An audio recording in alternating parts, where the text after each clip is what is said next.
मैंने वर्तमान समय में भारतीय जनता के गतिशील जीवन नाटक को देखा। ऐसे अवसर पर मैं अक्सर इन सूत्रों को खोज लेता था जिनसे उस जीवन के अतीत से बंधा था, जबकि उनकी आंखें भविष्य पर टिकी रहती थी। हर जगह मुझे एक सांस्कृतिक पृष्ठभूमि मिली जिसका जनता के जीवन पर बहुत गहरा असर था। इस पृष्ठभूमि में लोक प्रचलित दर्शन, परंपरा, इतिहास, मिथक, पुराकथाओं का मेल था। इनमें से किसी को एक दूसरे से अलग करके देख पाना असंभव था। पूरी तरह से अशिक्षित और निरक्षर लोग भी इस पृष्ठभूमि के हिस्सेदार थे। लोक प्रचलित अनुवादों, टीकाओं के माध्यम से भारतीय प्राचीन महाकाव्य, रामायण और महाभारत के अन्य ग्रंथों भी जनता के बीच दूर दूर तक प्रसिद्ध थे। हर घटना, कथा और उसका नैतिक अर्थ लोकमानस पर अंकित था, उनके समृद्ध और संतुष्ट बनाया था। अनपढ़ ग्रामीणों को सैकड़ों पद ही याद थे। उनकी बातचीत के दौरान वे बराबर या उन्हें उद्धृत करते या फिर किसी प्राचीन रचना में सुरक्षित किसी ऐसी कहानी का उल्लेख करते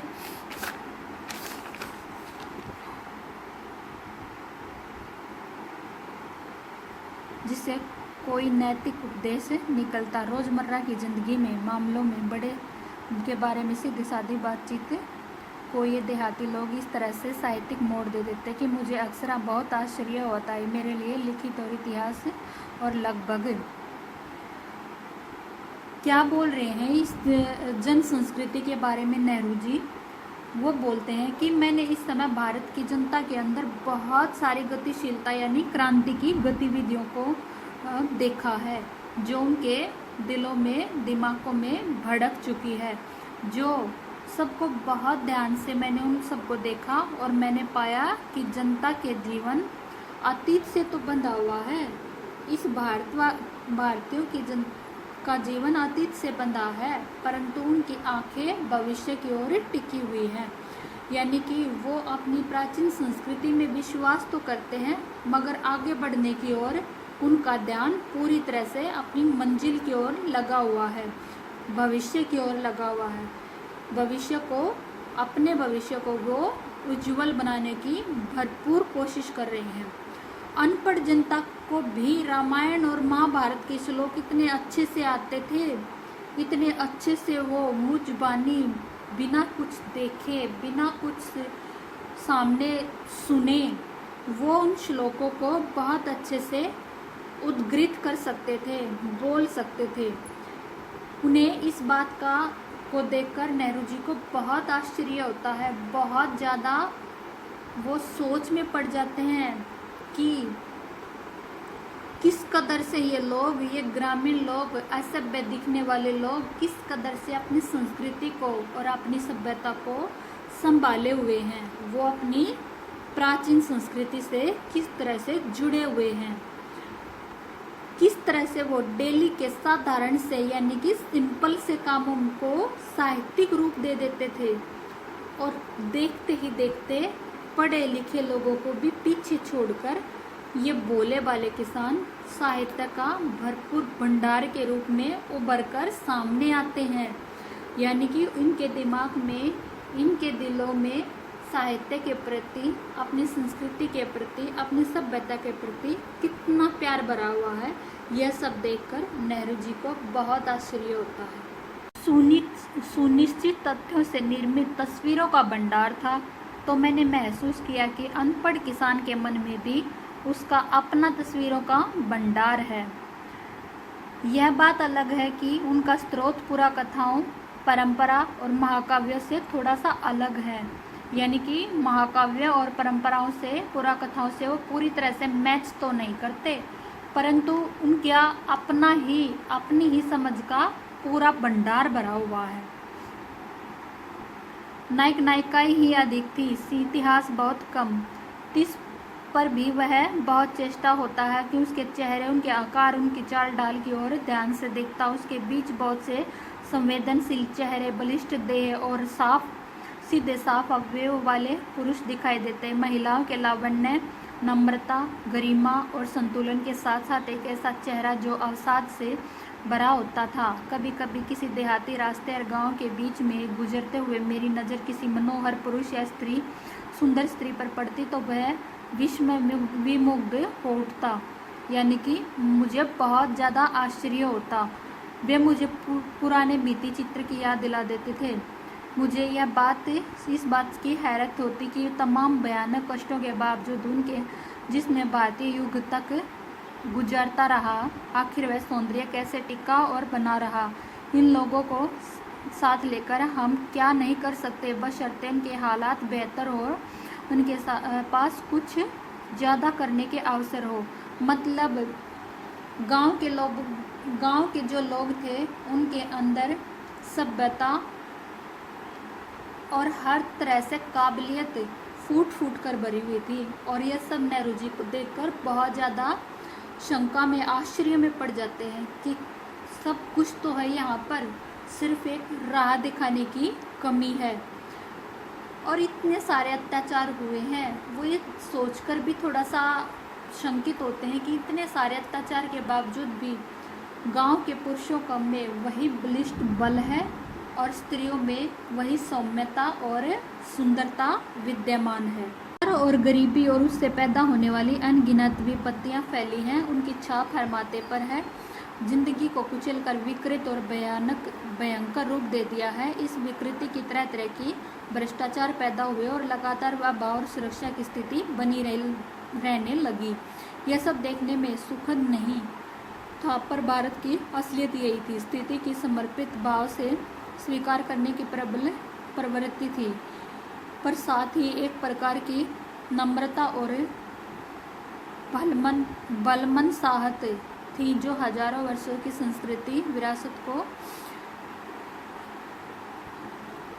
देना था, जिसे बड़े से बड़ा दुर्भाग्य भी नहीं मिटा पाया था। यानी कि चारों ओर गरीबी है, बहुत सारी विपत्तियां या कष्ट हैं, पर उनके माथे पर जरा सी भी शिकन नहीं है। हंसते हंसते वो सब कुछ सहन करते हुए जा रहे हैं। उनके अंदर इतनी सहनशीलता भरी पड़ी है, आलस का नाम भी नहीं है। बहुत ज़्यादा कर्मठता और सहनशीलता ग्रामीण जनता में भरी हुई थी। यह सब कहाँ से आई है? यह सब हमारी प्राचीन संस्कृति का एक हिस्सा है, जो दुर्भाग्य ने धूमिल कर दिया था। यानी कि बुरे टाइम ने उसे थोड़ी देर के लिए ढक दिया था, थोड़ा सा धुंधला कर दिया था, परंतु जब मैंने गांव में आकर देखा तो उसकी चमक, उसका उजाला उसी तरह से व्याप्त है जैसा हमारे हजारों वर्षों पूर्व हमारे ग्रंथों में, हमारे साहित्य में व्याप्त था। उसी तरह से गांव की जनता में मुझे भरपूर रूप से प्राप्त हुआ। पूरे लेसन में है क्या बेटा? नेहरू जी भारत की खोज करने चले हैं। उनके सामने बहुत सारी जटिलताएं थी। कुछ उनके क्वेश्चन थे जिनके वो आंसर ढूंढ रहे थे। उनके आंसर ढूंढते हुए वो हमारे प्राचीन साहित्य की ओर गए, हमारे संस्कृति की तरफ गए, हमारे इतिहास की तरफ गए, और इतिहास को ढूंढने के लिए वो जगह जगह पर उन्होंने भ्रमण किया, ग्रंथों को पढ़ा। ग्रंथों को पढ़ने के बाद उन्हें जब उन स्थान पर जाने की उपलब्धि प्राप्त हुई तो वहाँ पर जाकर उन्होंने देखा कि जैसा उन्होंने पढ़ा था वैसा ही वहाँ पर पाया है। जैसे कोई चित्र, कोई फिल्म उनके सामने चल रही हो, इस तरह से वहाँ पर देखकर उनके इतिहास के बारे में जानकारी इकट्ठा कर रहे थे।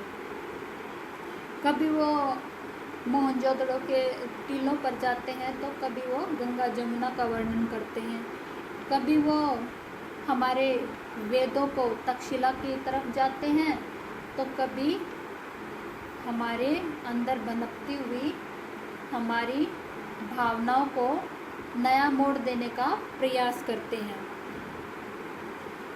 कभी अंग्रेजों के अत्याचारों को देखते हैं तो कभी भारतीय जनता के अंदर साहस को देखते हैं। कभी एक वर्ग की अभिलाषाओं को देखते हैं तो कभी दूसरे वर्ग में सहनशीलता और साहस को देखते हैं। अभिलाषाएं किस वर्ग में ज़्यादा थी? मध्यम वर्ग में। मध्यम वर्ग अपने आप को उन्नति के रास्ते पर लाना चाहता था। उसे भारत या भारत की जनता से कोई लेना देना नहीं था। वो सिर्फ अपने आप को उत्थान की ओर अग्रसर करना चाहता था। दूसरी तरफ ग्रामीण इलाका था।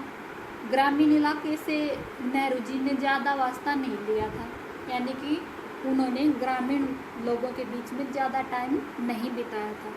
पर जब उन्हें इसका अवसर प्राप्त हुआ, गांव की तरफ जाने का अवसर प्राप्त हुआ, तो उन्होंने देखा कि गांव के किसानों को कितनी समस्याएं हैं।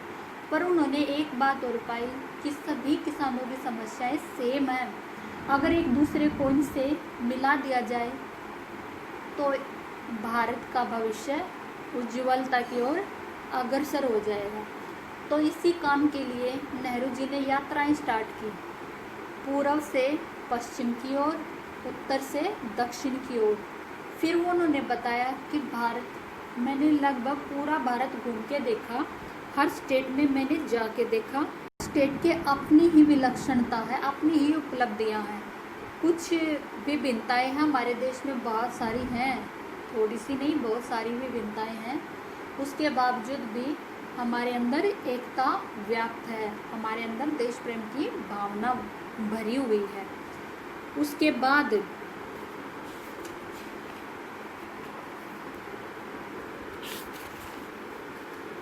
नेहरू जी हमारी संस्कृति के बारे में कहते हैं कि हमारी संस्कृति क्या है।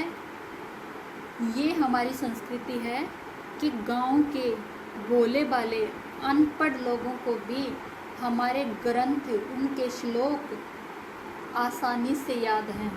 बहुत सरलता के साथ वो अनपढ़ होते हुए भी हमारे ग्रंथों का उच्चारण कर सकते हैं।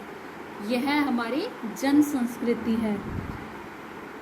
इतने सारे अत्याचारों के बावजूद हमारे चेहरे पर वही सौम्यता, वही मासूमियत, वही हमारा बलिष्ठ शरीर सबको सहन करता हुआ जा रहा है। और हमारे अंदर हमारी भारत के प्रति, हमारे भारत के लोगों के प्रति असीम प्यार और सम्मान जुड़ा हुआ है।